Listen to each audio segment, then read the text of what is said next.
मैले पढाइमा चाहिँ कस्तो हुनुहुन्थ्यो त ट्यालेन्ट हुनुहुन्थ्यो होला पढाइमा म इङ्ग्लिसमा तगडा थिएँ।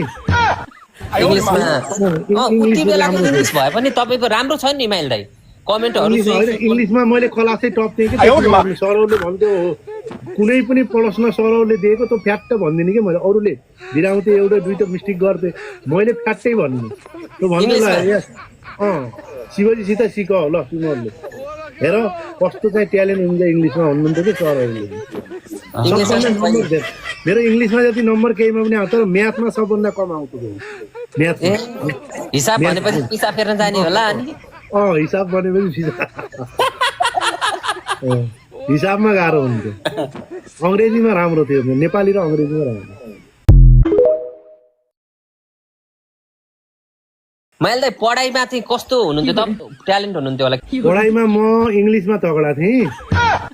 इङ्ग्लिसमा उति बेलाको इङ्ग्लिस भए पनि तपाईँको राम्रो छ नि माइल दाइ कमेन्टहरू इङ्ग्लिसमा मैले क्लासै टप थिएँ कि सरहरूले भन्थ्यो कुनै पनि प्रश्न सरहरूले दिएको त फ्याट्ट भनिदिने कि मैले अरूले भिराउँथे एउटा दुईटा मिस्टेक गर्थे मैले फ्याट्टै भन्ने त्यो भन्नु शिवजीसित सिक ल तिमीहरूले हेर कस्तो चाहिँ ट्यालेन्ट हुन्छ इङ्ग्लिसमा भन्नुहुन्थ्यो कि सरहरूले। मेरो इङ्ग्लिसमा जति नम्बर केहीमा पनि आउँछ तर म्याथमा सबभन्दा कम आउँथ्यो म्याथमा। हिसाब भनेपछि पिसा फेर्न जाने होला अनि हिसाब भनेपछि हिसाबमा गाह्रो हुन्थ्यो। अङ्ग्रेजीमा राम्रो थियो नेपाली